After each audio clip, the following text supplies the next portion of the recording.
সকালে হাঁটতে বেরিয়ে পৌঁছে গেলাম দীঘা। এও কি আবার সম্ভব? না, একদমই সম্ভব নয়। তবে বাসে যাওয়া যেতেই পারে। আপনারা কি বলেন? নমস্কার বন্ধুগণ, আশা করি আপনারা সকলেই খুব ভালো আছেন। দেবযানীস কোজি কর্নারের নতুন একটি ব্লগে আপনাদের সকলকে স্বাগত জানাই। 2 থেকে 3 মাস মতো হলো সকালে উঠে মর্নিং ওয়াকে যাওয়ার অভ্যেসটা শুরু করেছি।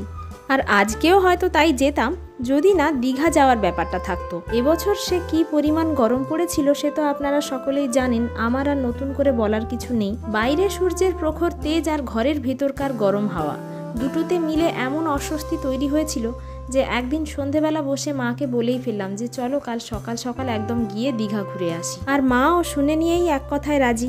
তো ব্যাস আর কি, পরের দিন ভোরবেলায় 5টা সাড়ে 5টার দিকে আমরা সোজা চলে গেছিলাম দীঘা বাস স্ট্যান্ডে বাস ধরার জন্য। আর তারপর বাসে বসতে বসতে সোম ঘুমিয়েও গেছিল। যখন থেকে আমরা মর্নিং ওয়াক স্টার্ট করেছি সোমকেও আমাদের সাথে ভোরে ভোরে তুলে দিই, তাই ওর এই ঘুম।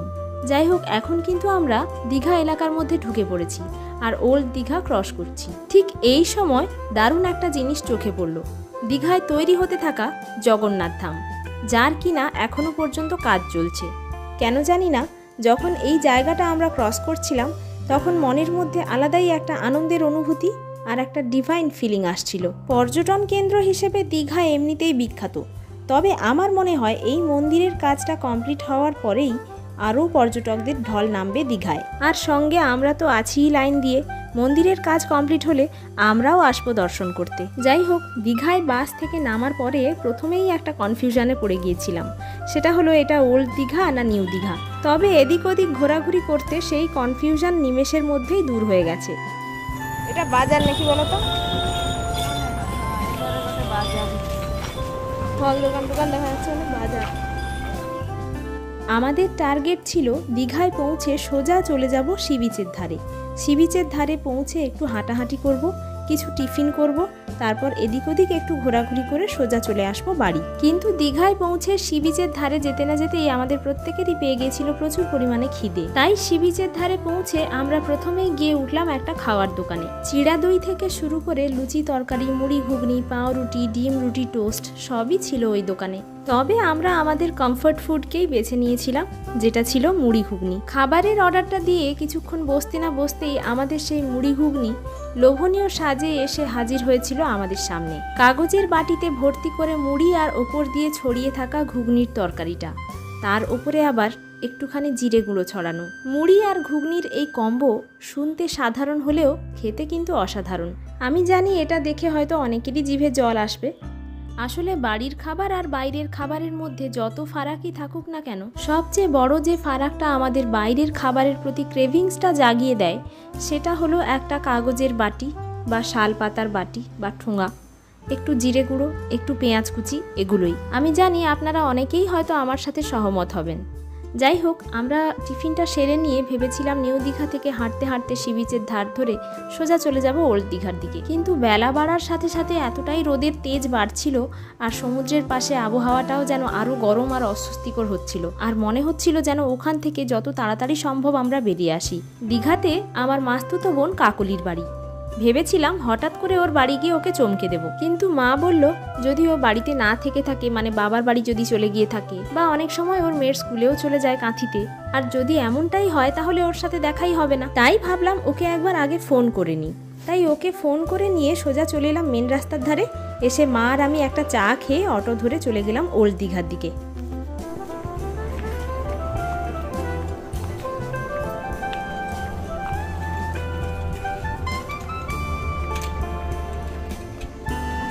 এগুলো ডুবে গেছে, দেখ সে কাঠে, আরে সিমেন্টের থামগুলো পুরোটা দেখা যেত, সেটা পুরো ডুবে গেছে।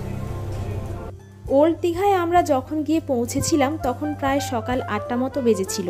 আর এখানে পৌঁছে গিয়ে সোমের প্রথম আবদার ছিল, মা আমি একটা গোলা খাবো। তবে আপনাদের মিথ্যে বলে লাভ নেই, গোলা খাওয়ার ইচ্ছে কিন্তু আমারও হয়েছিল। তাই এখানে দুজনের জন্য 2টো গোলা কিনলাম।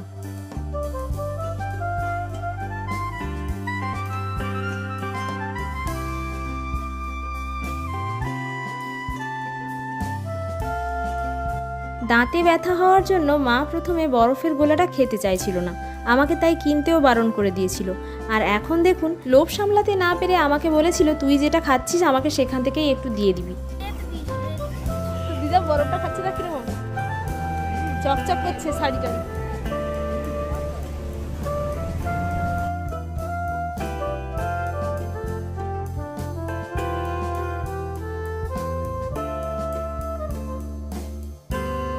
এরপর আমরা সি বিচের ধার ধরে হাঁটতে হাঁটতে পৌঁছে গেলাম ঠিক যেখানটাতে বসার জন্য ঘাটগুলো করা আছে ওখানটায়। আর হেঁটে এগিয়ে যাওয়ার সময় এই যে ছোট ছোট গাড়ি রাইডগুলো বাচ্চাদের, এগুলোতে সোম বসবে বলেছিল, কিন্তু 5 মিনিটের মতো ঘুরিয়ে 50 টাকা ওরা নেবে, তাই জন্য আর সোমকে ওটাতে বসালাম না।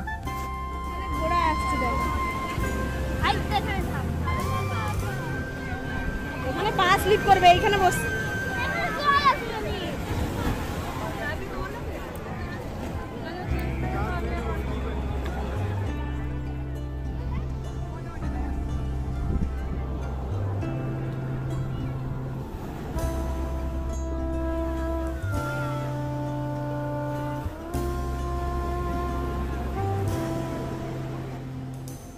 শান বাঁধানো ঘাটগুলোর কাছে গিয়ে সোম আর সোমের দিদা জলের একটু কাছাকাছি বসেছিল, আর আমি বসেছিলাম প্রথমে একটু দূরে।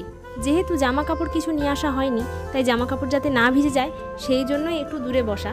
মা প্রথমে সোমকে নিয়ে ঘাটের কাছে বসেছিল শুধুমাত্র পাটা ভেজানোর জন্য, কিন্তু সমুদ্রের ধারে গেছি আর সমুদ্রের জলে ভিজবো না এটা তো হতেই পারে না, তাই শেষ অবধি আর শেষ রক্ষা হয়নি।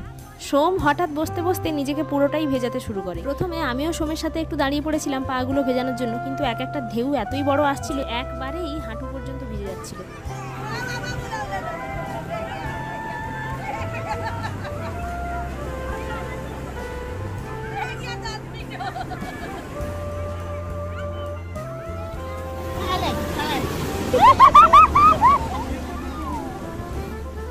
জামা কাপড়গুলো ভিজে যাবে এই ভয়ে প্রথম দিকে সমুদ্রে স্নান করার চিন্তাটা মাথা থেকে বাদ দিলেও শেষ অবধি লোভ সামলাতে না পেরে ওরা স্নান করতেই বসে পড়ল।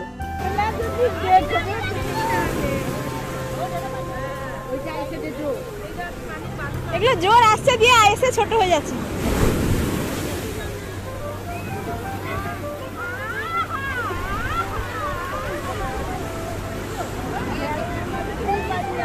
হ্যাঁ জল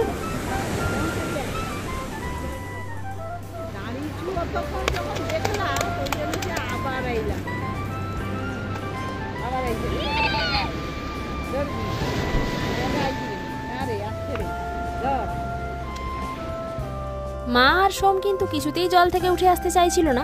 অনেক ডাকাডাকির পরে ফাইনালি আমরা একটা মিষ্টি দোকান থেকে কিছু মিষ্টি আর একটা কোল্ড ড্রিঙ্কস নিয়ে বোনের বাড়ির দিকে রওনা দিলাম। বোনের বাড়ি যাওয়ার আগে দীঘার নেহেরু মার্কেটে যেহেতু জামাইয়ের দোকান আছে, তাই ভাবলাম আগে একবার ওর সাথে দেখা করে যাই।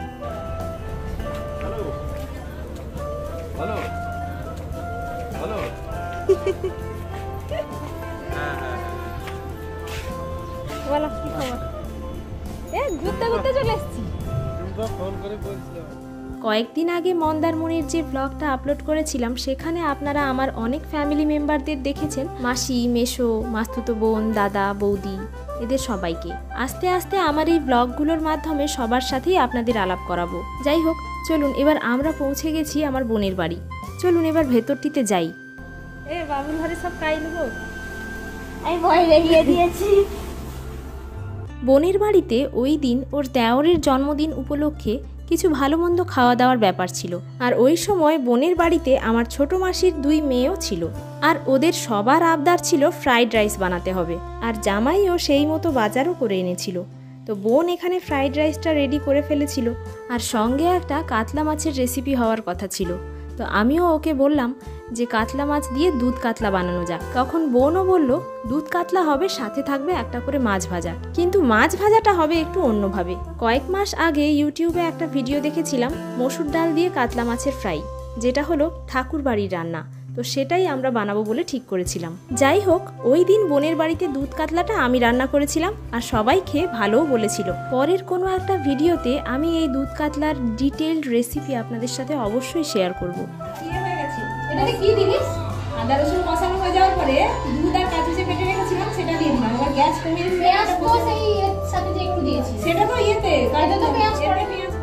এদিকে আমি দুধ কাতলার রেসিপিটা বানাতে বানাতে বোন এসে মসুর ডাল দিয়ে কাতলা মাছের যে ভাজাটা হবে সেগুলো ভাজা স্টার্ট করে দিয়েছিল। মসুর ডাল দিয়ে কাতলা মাছের ভাজার এই রেসিপিটাও কিন্তু আমি আপনাদের সাথে নেক্সট ভিডিওতে অবশ্যই শেয়ার করব। কয়েকদিন আগে মন্দারমণির যে ব্লগটা আমি আপলোড করেছিলাম সেখানে আমার মাস্তুতো দাদা বলেছিলেন আমরা সকলেই ইউটিউবার। তাহলে চলুন আজকে আপনাদের সাথে আমার দাদা এবং বোনের চ্যানেলগুলোরও আলাপ করানো যাক। আমার এই ভিডিওর ডেসক্রিপশন বক্সে ওদের দুজনের চ্যানেল আমি মেনশন করে দেবো, আপনারা চাইলে চেক আউট করে নিতে পারেন। খাইয়ে দিচ্ছি তো আমাকে রিলস বানিয়ে দিও।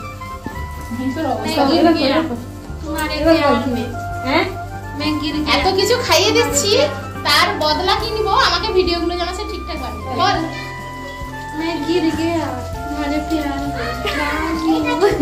রান্নাঘরে আমাদের 3 বোনের খুনসুটি আর রান্না এসব করতে করতেই খেতে বসতে বসতে কিন্তু ওই দিন অনেকটাই দেরি হয়ে গিয়েছিল।